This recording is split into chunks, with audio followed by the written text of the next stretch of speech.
people talk about brainstorming all the time, thinking outside of the box.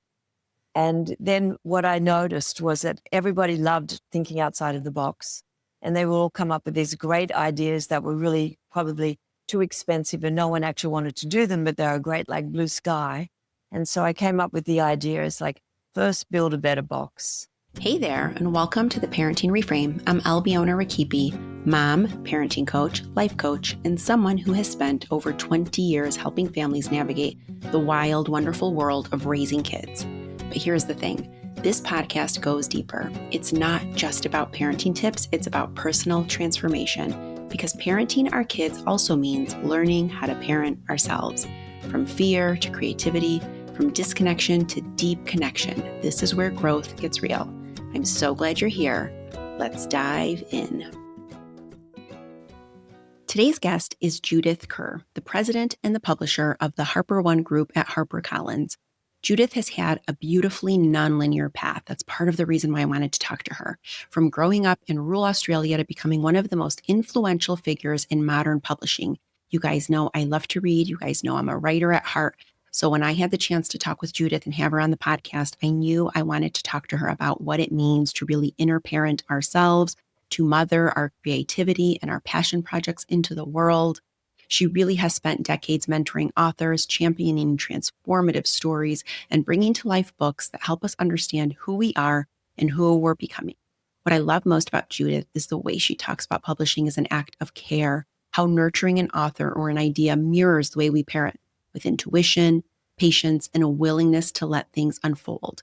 In our conversation, we explore what it means to parent a project into the world, how creativity and spirituality intersect, and how we can elevate the stories that we are meant to tell. Judith brings wisdom, warmth, and such a refreshing perspective on the writing life.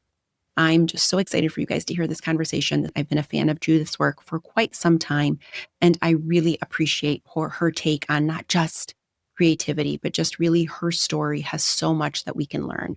So without further ado, here is my friend, Judith Kerr.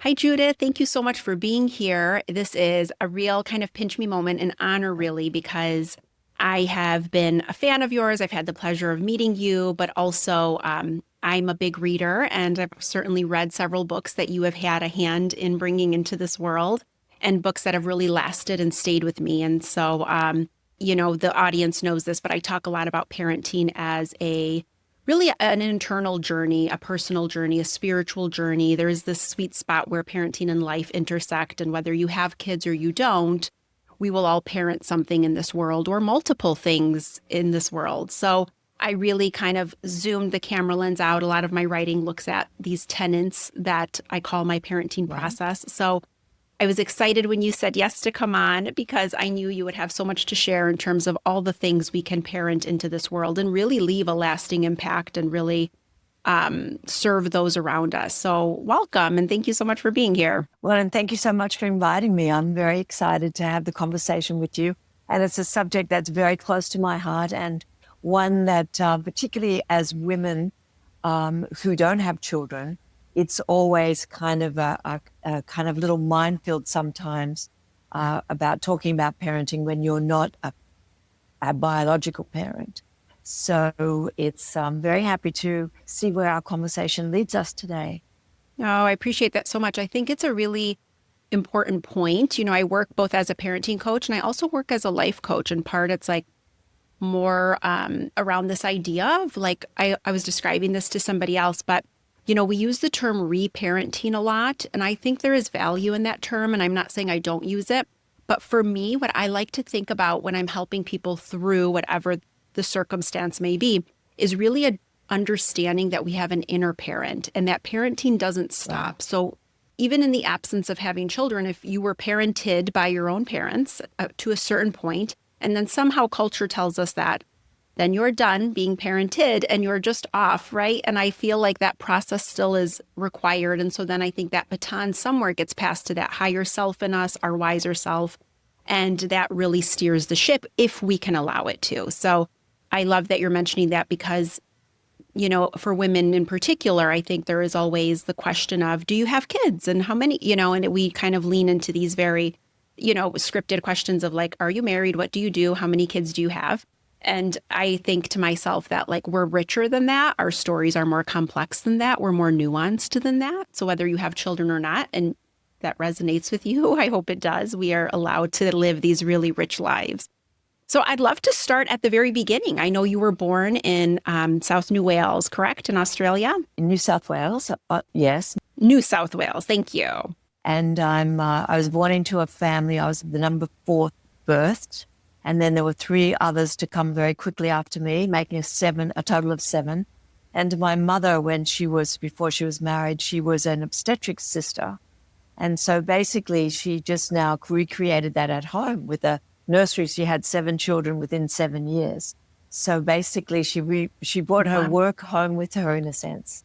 And then I often talked to her about that. And she said it took her a while to realize that these were actually her babies and not just in that other environment. So yes, I grew up on a farm in the middle of pretty much nowhere in New South Wales at a time when the soldiers who returned from the Second World War, my father was one of those, they were given land as soldier settlers so that they all set up farms.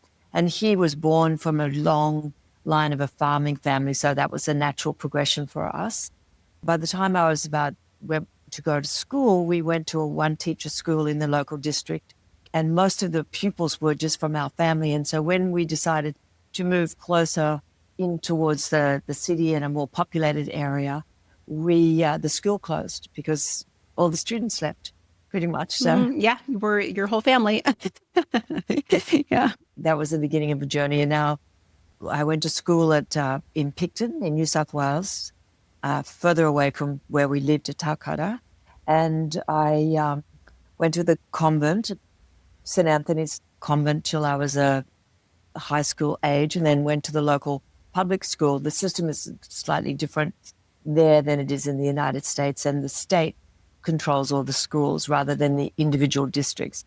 So I went to a private school, which was a Catholic school, for my first part, and I learned a lot there. And I was very keen to get on to the next phase, which was to be in the public high school where kids from other districts would come. So it was a bigger footprint. And when I left that school, I was very happy to get the girl most likely, the student most likely to succeed. So I was really excited to get that. And then my sisters were there recently. I'm the only non-athlete that was given a place in the Hall of Honor, which says something about a school. If there's amazing. Yes. So you clearly had certain things that were presenting even at a younger age in terms of just having a sense of what you wanted and maybe going after it.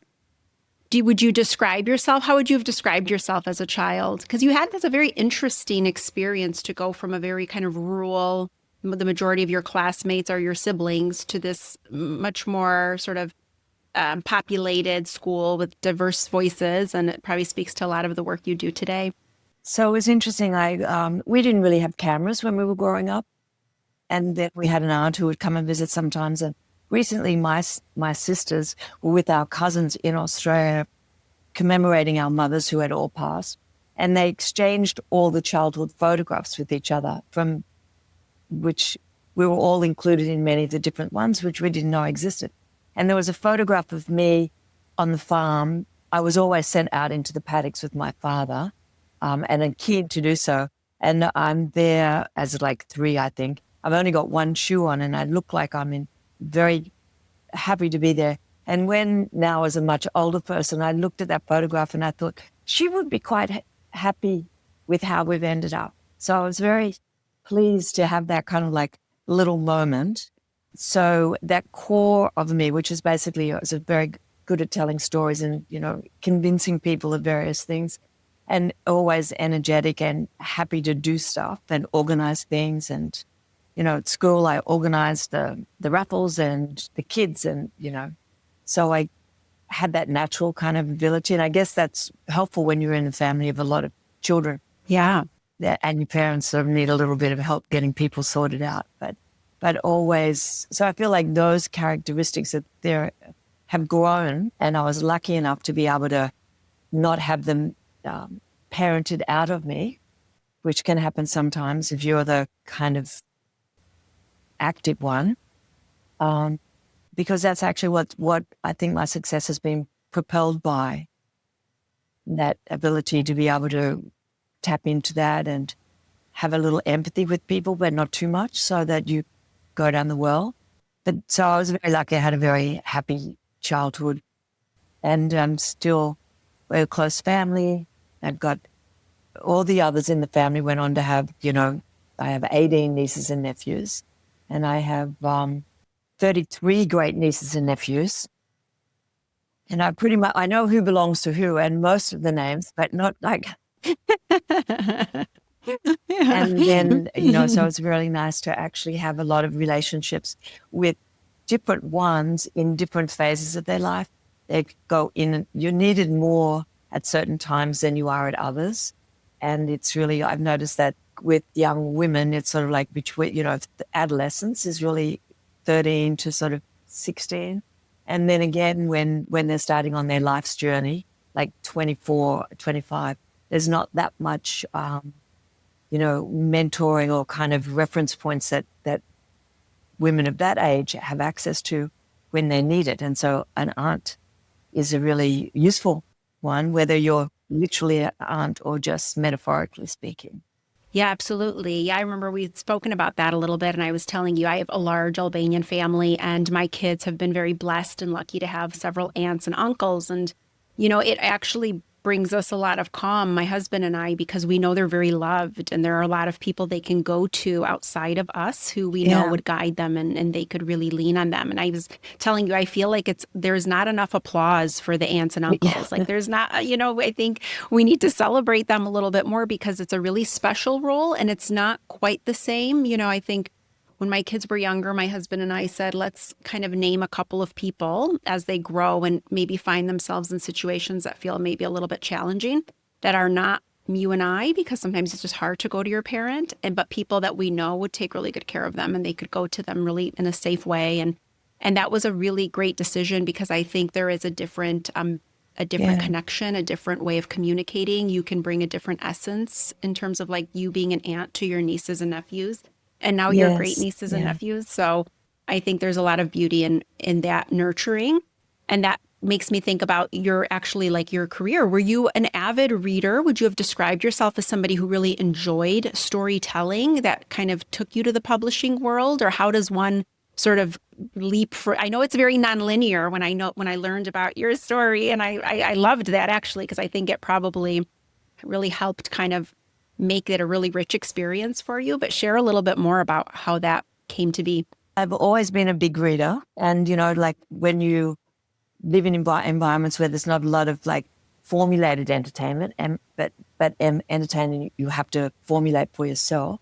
So reading was great. I'm always a big reader, so that was useful.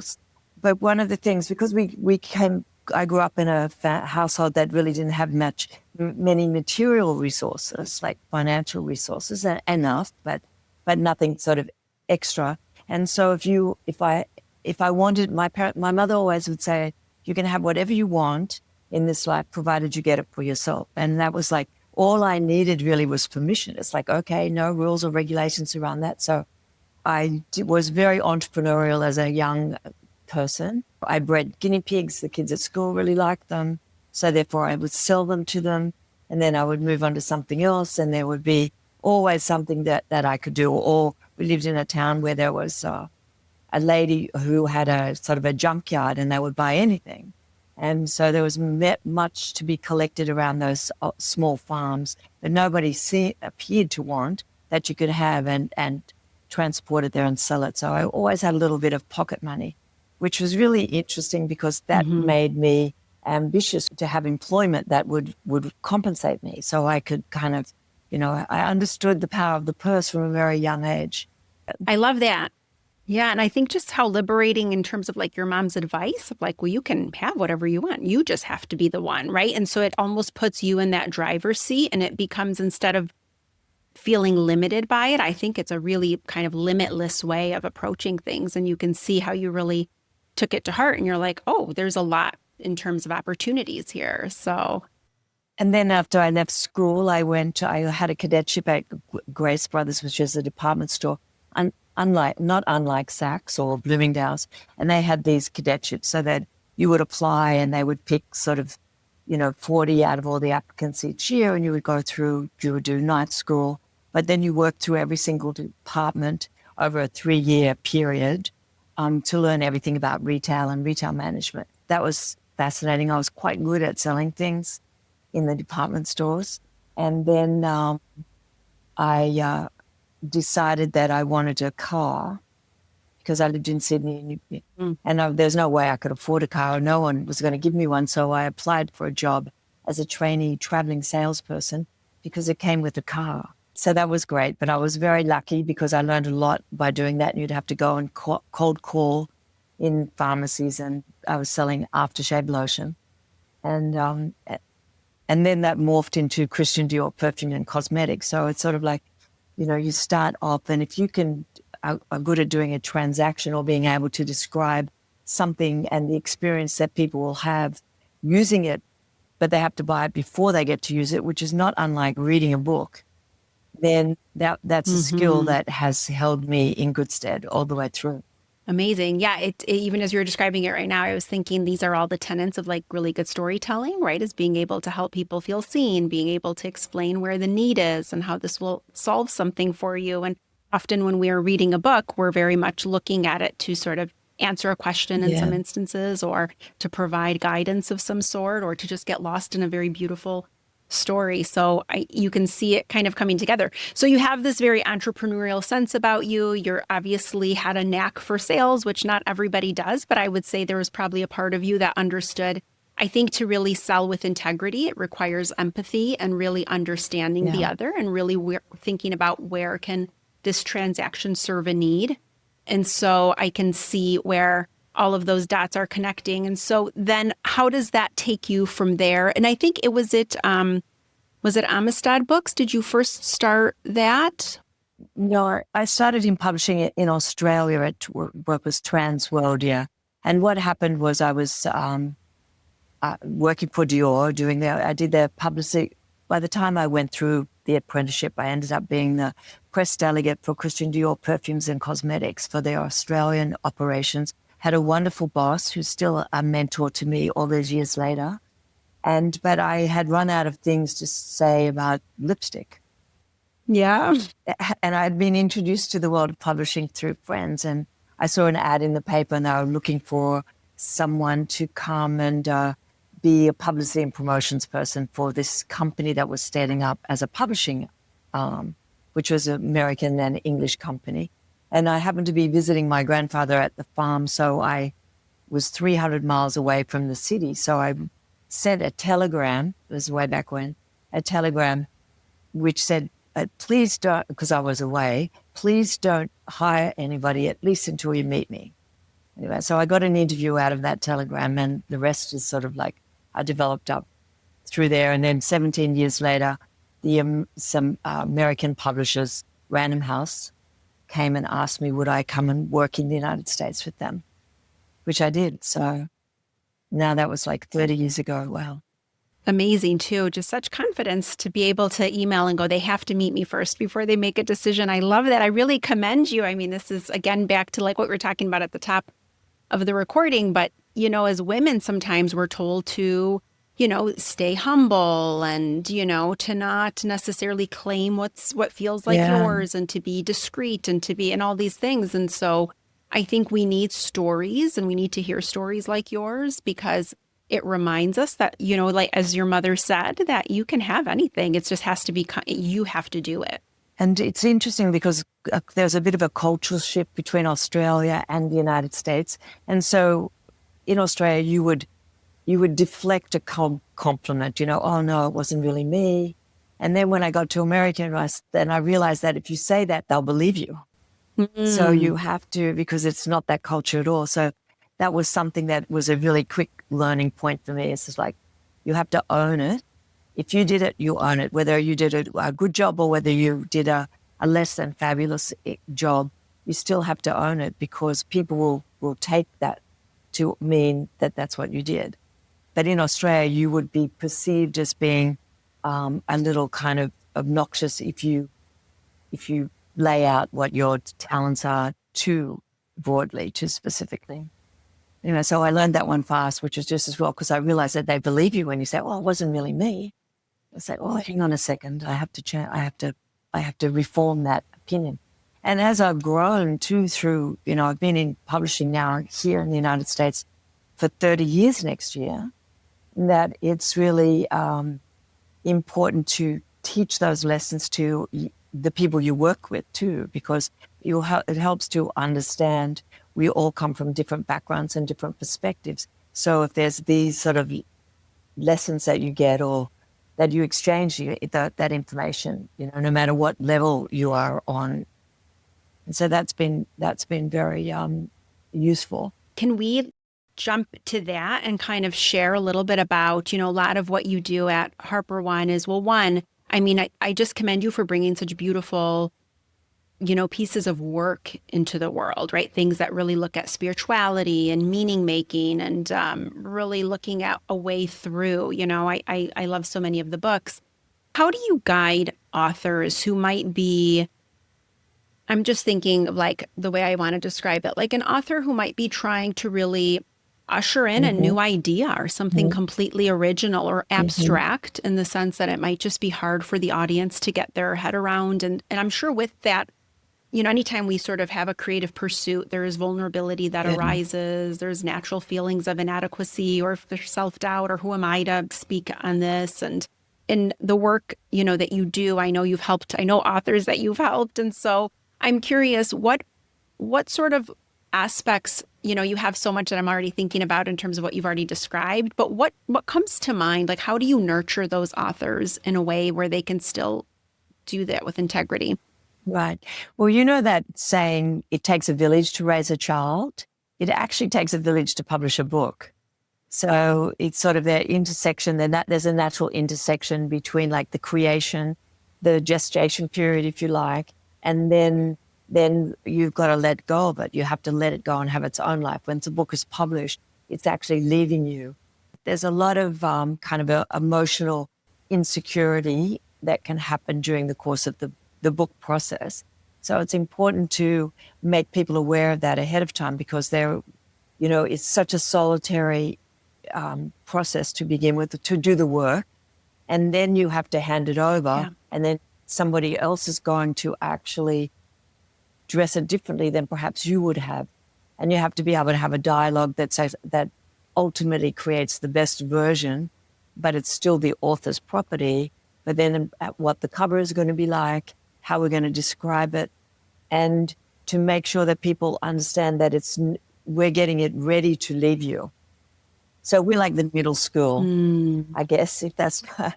Yeah, that's a really good analogy. Yeah. We know it's perfect and all of that, but now we have to make it so that other people can identify that and see it. So we translate it from the solitary to the larger audience, in a sense. If an idea resonates or if I tend to have ideas about things. That's just the way I think about things. So I can help guide people, not like on the page editorially, word by word. There are people who do that. But what is the larger piece that this book can do, and what's its purpose? What is it aiming to do other than to be published? So that's like step one is, to exist. That's basically, it begins once you exist. Yeah. And what is going to be the trajectory of the book, and what is it that we see in it that we can communicate? Because there may be a story which will resonate with many, many people, but I feel like you have to always make sure it resonates clearly to the core of the people who, if you've got a fan base, for example, then make sure it resonates with them first and not try and get everybody else who might potentially like it at the beginning. If you throw the pebble in the pond and the ripple effect happens, that's how publishing works. That's how I sort of think about the communication of things. And I do like to visualize bits. And I also think of it like, the work that goes before you publish a book to the work going after is like hitting a golf ball. I play golf. And that's like hitting a golf ball. What you do before you hit it is equal and as important as what happens after you've hit it. but all of them are all part of the same momentum. So I find that can help people. I have two kinds of authors. There's fiction, which is a very different thing because usually that's a body of work and you're usually working with the manuscript to begin with. And then there's nonfiction, which we do a lot at HarperOne. And we have a motto or a kind of a sense of direction for the team. It's publishing for the world we want to live in. So if the books come in and it sort of fits that moral kind of compass, then we would consider it and it would be something that we can work with. But if it's a book that doesn't fit into that category, there's nothing wrong with that, but it's just not the right book for that list. And that helps people because there's so many to choose from in the manuscript stage. And then is the author to have a relationship with the author, and is the author clear about what they want that book to do for them? So do they want that book to get to be a New York Times bestseller so they then can have that as part of their bio? Or is their mission to get it into as many hands as possible who will then be able to solve whatever issue this book is going to help them with or inform them with? So there's lots of like questions and answers. It's sort of like with AI, we're in the year of we're in the world of prompting. So it's just like you have to ask a lot of questions. Yeah, I can completely understand that as a writer myself. I can appreciate sort of looking at it through those different lenses through which you're describing. I think that's really important. I think I heard you say this maybe on another podcast, or you were talking about it, or maybe in something I read, but this idea of like really helping authors understand also just that, books and writing is a very different pace, and it's not going to necessarily yield like this, instantaneous blockbuster success. And so I think that comes up a lot in all aspects of life, just adjusting, or even for me, I've been in a phase lately where I've been deeply considering like releasing expectations and attachment to outcome. And this obviously is involved in both parenting and life. So I was curious to know, like, how do you, support authors who might just find themselves really clinging to an outcome, understandably so, but really understanding the nature of the business? Well, and the outcome changes. So the first part is like their outcome is to get a publisher, to get a book deal. Mm-hmm. So then that's satisfied. And then it's like, that's no longer that's no longer that dream. And now there's the next one. So it's just making sure that the dreams and the expectation keep pace with the realities. And then to understand that once it leaves the publishers, 6 months or after, it has its own journey. And that's the beauty of books. We never know what's going to come across somebody's desk at any particular time who then can help amplify it. Or I published The Secret, Rhonda Byrne's The Secret way back when, and it's, and I've published every single book of hers since, including the one that we just published last week. It's all about like, what is it that you want for your book? What is the outcome you want? And to believe it's already happened, but not to put a time scale on it. Because, time in the life of the book is a different kind of time than the one in your, in your calendar. And I think that that's important, and to also have milestones of success. If my book gets on sale, if I get to do a book signing, whatever the things are, and say, that's great, I did that, I should own that, and I should be grateful for that. And then you can move on through the hierarchy of publishing, if you like, and the life journey of the book. Because it's important that people like doing it, that it's an enjoyable process, because I believe that goes in, that filters itself into the work. It's so hard, right, to not become swept away and like wanting that validation and wanting to know that, did it matter? Did people like it? Especially in something like you described, it's very solitary, and you are usually writing for a very long time. It takes quite the process, from inception of an idea. And I have to do that myself as the publisher. I'm responsible for the financial health of the company, of our imprints, as well as the books. So, when we may get starred reviews, we may get award-winning things, we may get great accolades, but that doesn't necessarily translate into sales for whatever reason or instantly. So I have to sort of think about it as two different separate pieces, because otherwise it'd be too depressing. or you'd only be, you'd be only thinking like, oh, what's money is coming in, when in actual fact, it's really is what work is going out. So Yeah. using up these resources to materialize these books into a physical form, what are we spending our time and energy and money on? And making sure that, and have we done it to the best of its possible ability? And is it true to what it intended to be from the beginning? So there's many different things like that. So I'm always trying to motivate the staff too to understand, because we work in a passion-orientated business. Mm-hmm. And if you're going to have people, you want them to be passionate about the book they're working on, you want the authors to be passionate about their books, you really have to make sure too you know how to deal with unrequited love, because things don't always transfer, have the outcome that people have wanted, and so they'll be disappointed. And let them be disappointed. Let people have that experience, and to honor that, because that's part of the process too, and part of the education process. Yeah, that's really makes me think about, I was actually just hosting a workshop this morning for parents, and I teach a 4-step process called PAR, and it's really meant to help people move from reactive to just thoughtfully responsive. It's really effective in just all relationships, and it stands for pause, acknowledge, respond, reflect. And so I was talking to this group of parents about this exact thing, and the idea of watching kids go through frustration feels very hard for parents, right? And so there is this desire to either want to fix it, stop it, solve it, right? And all of those come from such a wonderful place, right? We love our kids. We don't want them to go through anything hard. Yeah. But when we deny them those experiences, we deny them so much in terms of just understanding the scope of what it is to live these moments, and to have harder moments, and to trust, and to build resilience, and all the things that it requires. And so I was speaking on this exact thing and sharing with them this idea that we can't bypass pain, not for ourselves and not for our kids. And so in the same way that you're nurturing your authors, there is this understanding that really the joy in all of life is not knowing. Yes, yeah. Right? I mean, that's what I always think. It's really just, it's you give it your all, you think, you follow the instincts that are there, and you try to be as guided as possible. But then at the end of the day, I think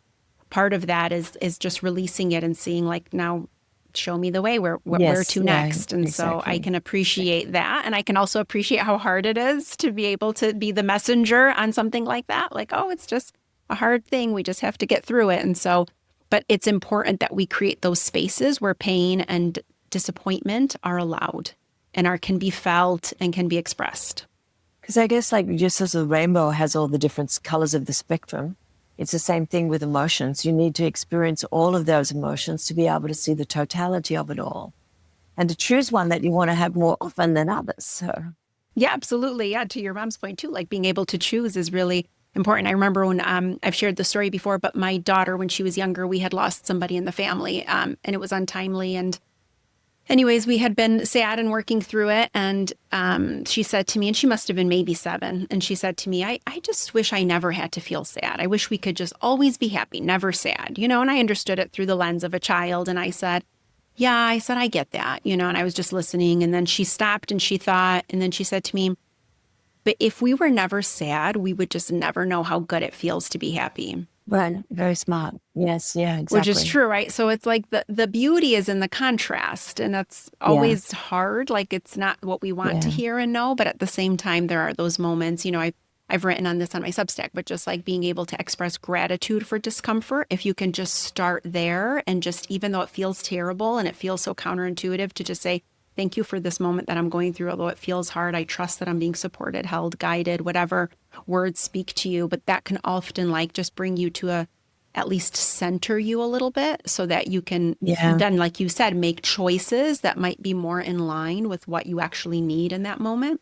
So I can appreciate the way you're describing that nurturing process with your authors too, especially as we learn to adjust those.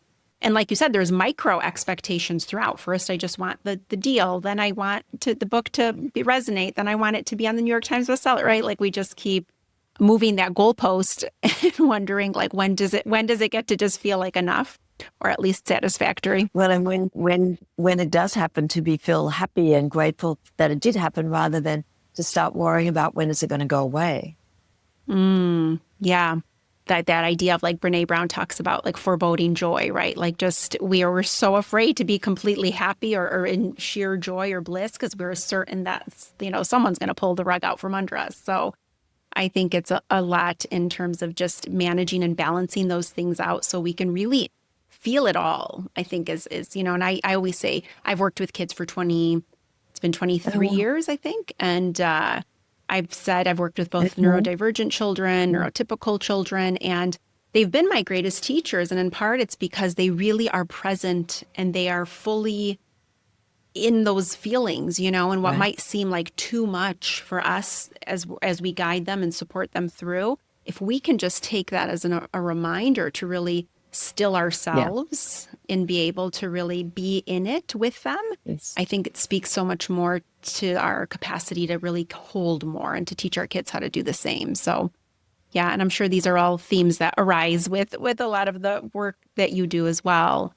I was curious, and it made me think of this too. So one of the tenets that I describe in Inner Parenting is this idea of like really learning to trust our intuition. Yes, very much. How much has your intuition really guided you? I mean, you've had this really rich, beautiful kind of all these experiences that led you from here to there. What would you say in terms of like your own intuitive guidance? I would say that it's the thing that's helped me the most. And now you can talk about it. Now you can declare it. Now you can say, oh, this is my, Probably because HarperOne published a book that said so, right? I've always had a little bit of that kind of awareness. And where I grew up and my working life and everything, I didn't do I didn't have any tertiary education. Although whenever I needed to learn stuff, I would take myself off and get a tutor and learn that thing. And so part of that, I guess, was helpful because I had to rely on my own inner kind of knowledge in many of the circumstances, or to know when I didn't know enough about something, or like to be watchful of others, because then you pick up so many different clues about how to go forward. And the beauty of being in publishing, it's like one big kind of lecture circuit, really. You meet all of these amazing, like yourself, all of these amazing experts who bring who you can have these amazing conversations with, and then you can help understand that and put it into a form that can attract many different people. Yes, I would say that I've got a highly developed sense of intuition, as would Carissa. Yes, right. Carissa's a great example of that. And certainly she's been a very powerful force in my life in terms of really giving me permission to just own that intuitive. Like you said, we can say it now. I mean, I think for a very long time when I would say I consider myself highly intuitive, people would say, are you psychic? Are you, and I would say, not like in telling the future, kind of, if that's what you're asking, but I can certainly be in connection with somebody and very quickly attuned to maybe what they're actually needing, or is it space? Is it to feel seen? Is it that they're struggling to work through something and they just need somebody to sort of help them parent it through? It's all intuitively guided. And it's really, if you break it down, you'll see that a lot of it is actually physical.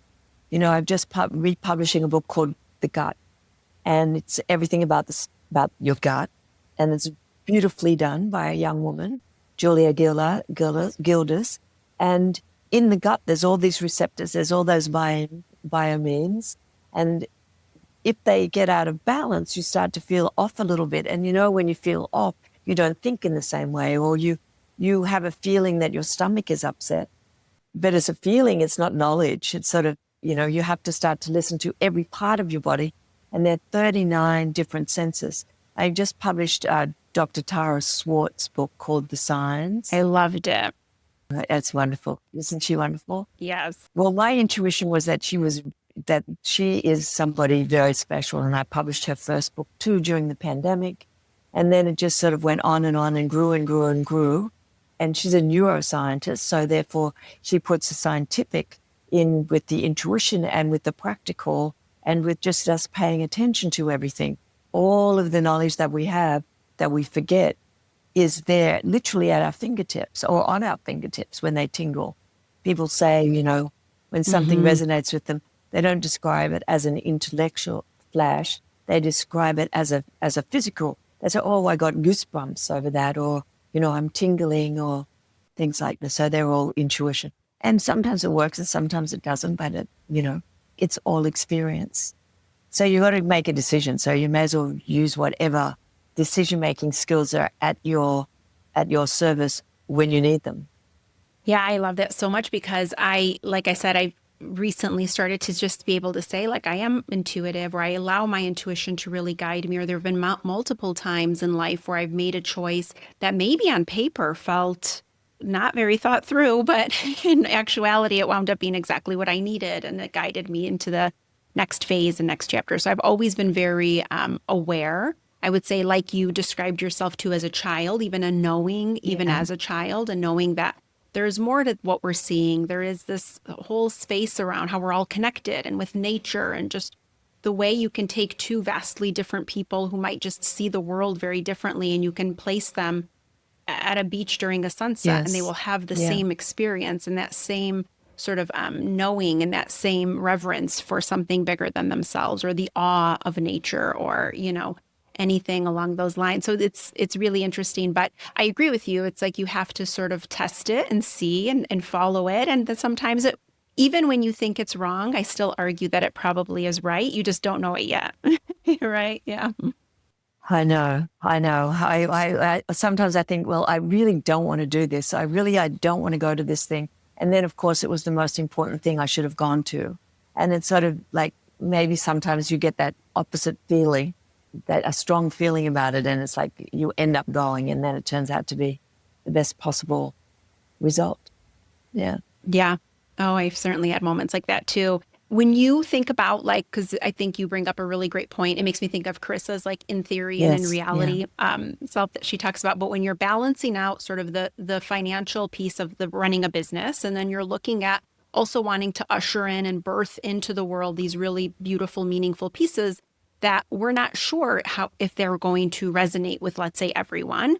And how do you balance the mystery and the structure? Like the structure of just being able to hold a business together, right? And all of that, its forms. And then also understanding sort of the mystery around some of the pieces of work and seeing them through. Whenever an editor, so we have the criteria, publishing for the world we want to live in, and we're publishing that Lives That Inspire, health and healing, parenting, spirituality, divergent thinking, nature, etc., all those categories. And then I ask them to answer 6 questions. So if you want to they put forward books, and we all have a discussion to see whether that's one we want to do. But they have to answer 6 questions, and they have to do it in writing and less than 2 pages. And because then it's sort of making sure that they're articulating and communicating what it is. And the first one is, why this book? Is it like the best written one? It's like unique, whatever it is. The second one is, who's going to read it? So it's like that relationship. Without that relationship taking place, there's nothing else. There's nothing to follow. And the third one is that, how are we going to tell those people about it? So how are we going to introduce the author to their prospective reader? And that's sort of promotions. They're very simplistic, but promotions, marketing, social media, whatever. And the fourth one is really the first time we ever think of it as a business proposition, is like, how many are we going to sell? What size do we think the market is? And there are tools that we use. There are predictive tools. They're kind of looking at what's gone on in the past, and estimates of the size of the market, etc. But you have to just make and your knowledge, and so that will be the financial thing, and then you have to justify why that would work that way, why that's the number that you've chosen for this book, and then that's how we work out how our advances will be. And the 6th question is, where is it going to be sold? Is it going to be sold all around the world, different languages? Is it going to be in Target, Barnes & Noble, online, or is it going to be everywhere? And each of those gives you another kind of marker of how the book should be presented. So without those 6 questions, they can't quite, they have to do that. Then we can have the conversation. And that way we all know that we are absolutely being able to distill the idea into those things, because every process of the publishing, timeline brings about those questions. So the first one is really editorial. So it's going to be why they're going to read this book. And then they would then have to look up the competition. It's kind of a parenting book. And we've just signed up a parenting book from an Australian pediatrician on the 10 things, the mental health. Now, it's already being published in the other countries. And so I had a good meeting with him. It's completely authentic. The book is really good. And then when he explained that he's a, pediatrician, mental health doctor for mostly under 10s, and his waiting list is 3 years. So it's like, well, this is a huge, so that part there doesn't need intuition to say, well, if he's got a 3-year waiting list, then there's a really bad problem and there needs to be more and more information for people. So then we look around and see what else is there, and there's nothing much quite like that, taking that area. And then we realize he's connected to people. He knows Americans. And so we go through, and then all of those things are the reason that the book stands a chance. And then then the editor will come back in and make sure that it's Americanized, not by changing it too much, but any of the resources or any of those sort of specific language that may be unique to a different country, and the mental health resources that exist are added to it. And then we think it has a good chance because there's nothing much like that. And he's very personable and extremely committed to it. And his own personal journey led him to being a doctor and specializing in mental health because he himself struggled as a young child. So we have a whole story there. That's beautiful. I think what you're highlighting too is the importance of structure, right? The importance of a foundation, a really steady foundation. So whether you're a writer listening to this, whether you're somebody who's just in the entrepreneurial space trying to figure out what to do, that's a great sort of filter to run through, because I think it's important that, I've always worked in some type of in service to people, right? If I was a speech and language pathologist, I worked in pediatrics. Prior to that, I was a teacher for younger children. Now I do parent coaching. So I work specifically just with the parents. And I also do some life coaching there too, along the lines of the inner parenting thing that we had mentioned.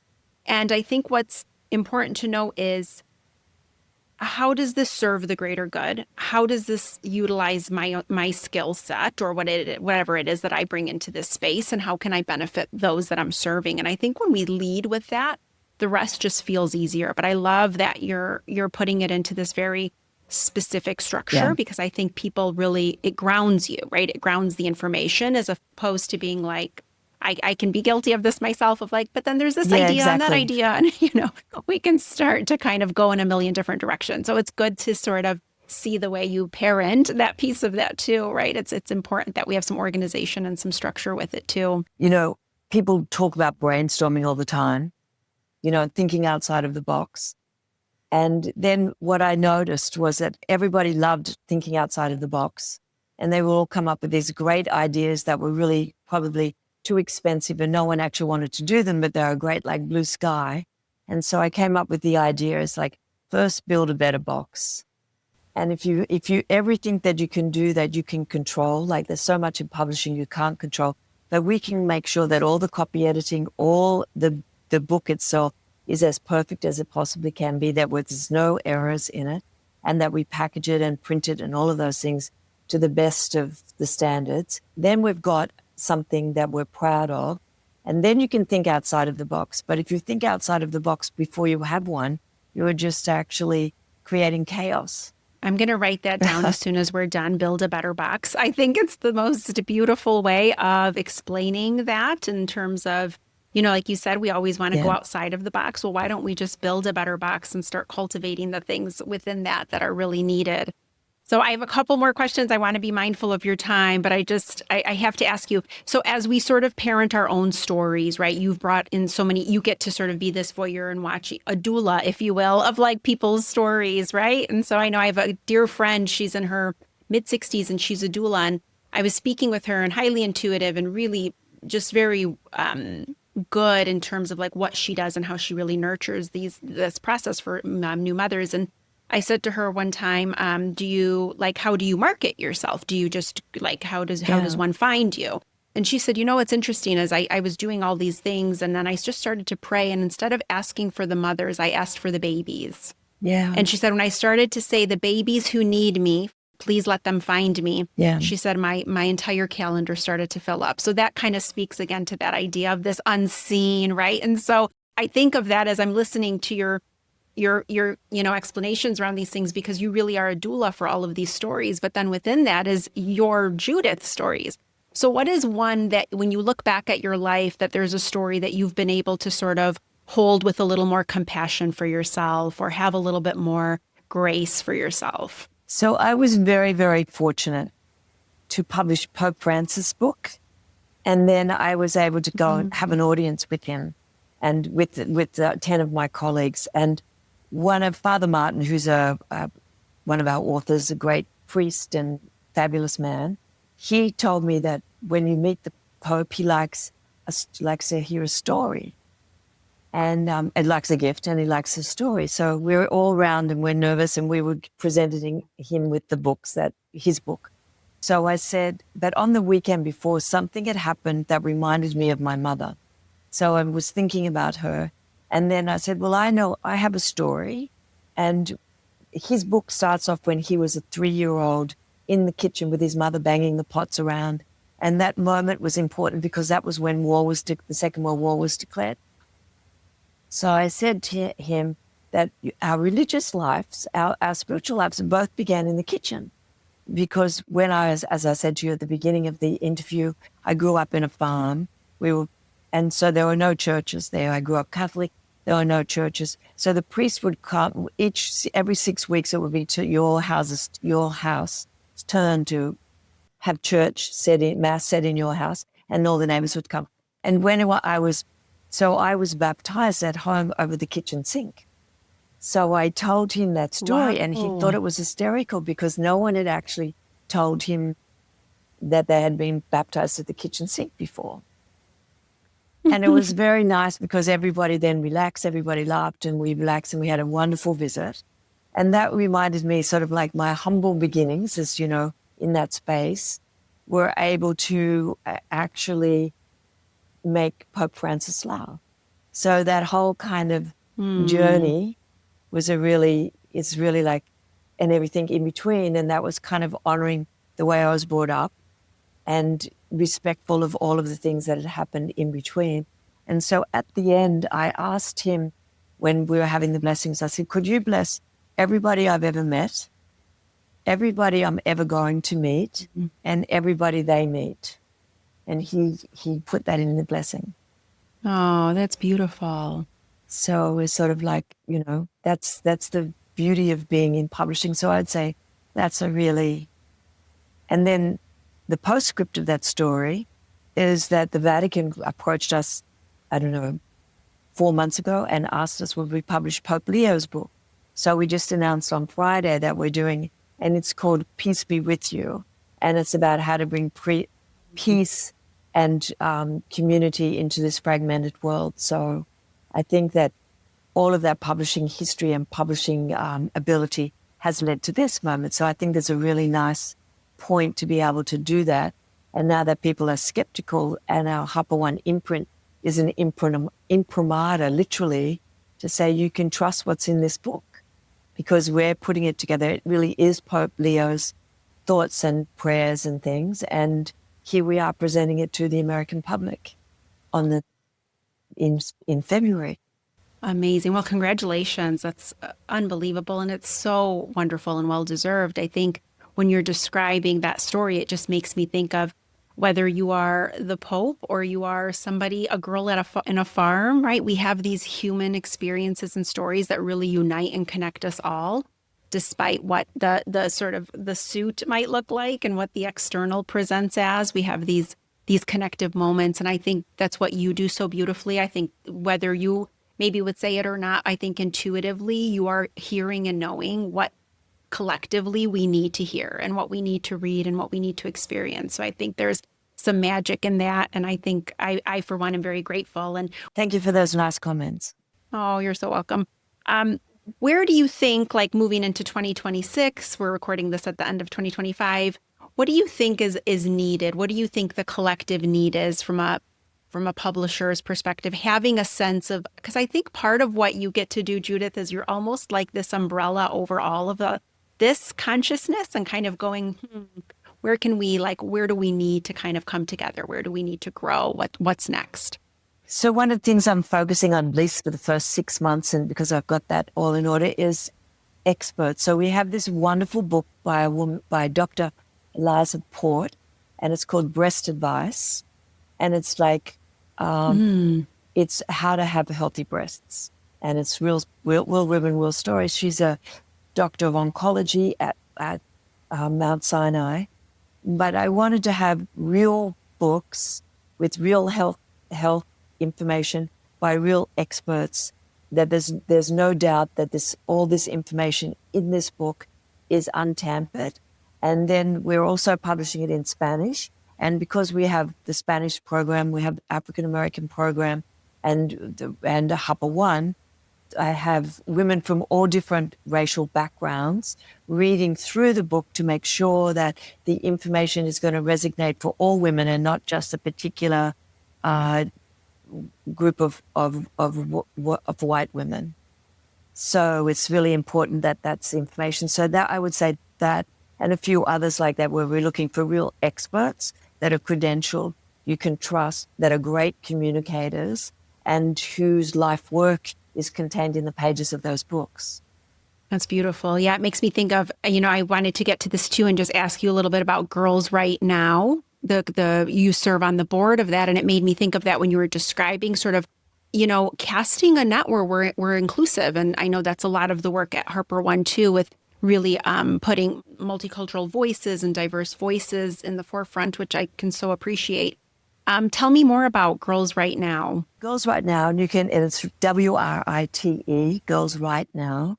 And it's a mentoring organization that's been going for over 25 years. And you can go girlsrightnow.org and find out about it.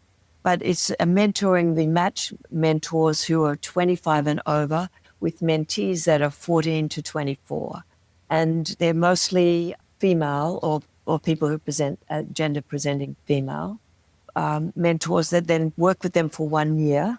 And the whole idea is to help them learn how to write or learn how to express themselves. And that's essential for sort of making one's way through the world. But it's also a super important tool to have if you know how to express your feelings in writing privately, then you have a tool that can help you deal with things that other people may not have. And so it's a super important. And we do Agents of Change every year. And then we have lots of seminars during the year that studios that can go on, and the girls present their work. And it's a really amazing organization. And I'm fortunate to be the chair of that at the moment. So necessary. If anyone is looking for things that they want to sort of like have $5 they want to sort of donate as a Christmas gift to things, then I would say you couldn't do better than something that's fostering people in their day-to-day life right now, but it's also helping them lead a better adult life as well, prepare them for adult life and giving them tools that perhaps they have not been able to acquire elsewhere. Absolutely. I love that. And we'll include that in the show notes too, so that if anybody wants to donate for that too. Yeah, absolutely. It's an important organization. And I think anytime we can give people any tool, but writing in particular, because like you said, we're not looking at just necessarily writing to have a career, but like maybe that's where it will go, but writing to express, writing to have a way of like somatically working through what's coming up for you and having some journaling practices or ways of being able to release. I always call it like emptying is what it feels like when I journal. There's this sense of like I completely can clear out what might be stuck in my mind or what I'm ruminating on. And so getting some distance from it. So those tools are so important. And it's also very good for the mentors who are volunteers and who are matched up through the organization, because it allows you to give back and do something that is purely where you become in the relationship and you have so much to offer. And we forget that we have things to offer individuals, and there are individuals out there who need those offerings. And I guess that sort of brings us full circle to where we began, like being the art, being the godmother, being the kind of mentor is really all about giving of yourself and your knowledge and your wisdom and your love to people who need it. So beautifully said. It is exactly the period at the end of the sentence. You're absolutely right. It was exactly right. It's how can we mother all of the things in front of us that need it in our own unique way that can really touch something in somebody else. So Judith, I could talk to you all day. So thank you so much for being here. I really appreciate it. I know people will get so much out of this conversation. Is there anywhere people could go to find you if they needed you, or any work that HarperOne is doing that you'd love to share? Sure, we do. We have an Instagram, the HarperOne, and also at HarperCollins.com. And if you wanted to, I have an Instagram. I just put pictures for mental health, like animals basically, that I come across in the course of a day or so. And so I'd like to give a moment of calm for people. And so and occasionally I publish or post news, but usually it's just like, oh, here's a little respite for us all. Yes, a much needed thing for sure, especially in that noisy space of what, where we can find in social media. And we can give you the information for your show notes to how to do all that, if people want. Perfect. But yes, I will have those all in the show notes. Yeah. Well, thank you so much for being here. I love it. I appreciate your time, and I'm so grateful for you and the work you do. Well, thank you. And likewise to you and your work. Thank you so much for joining me today. If you liked what you heard, don't forget to subscribe, rate, and review this podcast wherever it is that you're listening right now. And what really makes my day is if you share or recommend the podcast to a friend. It is the greatest compliment. If you have not already, head on over to theparentingreframe.com where you can subscribe to get my weekly newsletter, Parenting Skimmed. 10 sentences delivered to your inbox every Thursday to help you parent and live a better life. It's for the parent who constantly told me, I just don't have time to read. Make sure to come and say hi to me on Instagram at theparentingreframe. My DMs are always open, and I love hearing from you. Until next time, this is Albiona.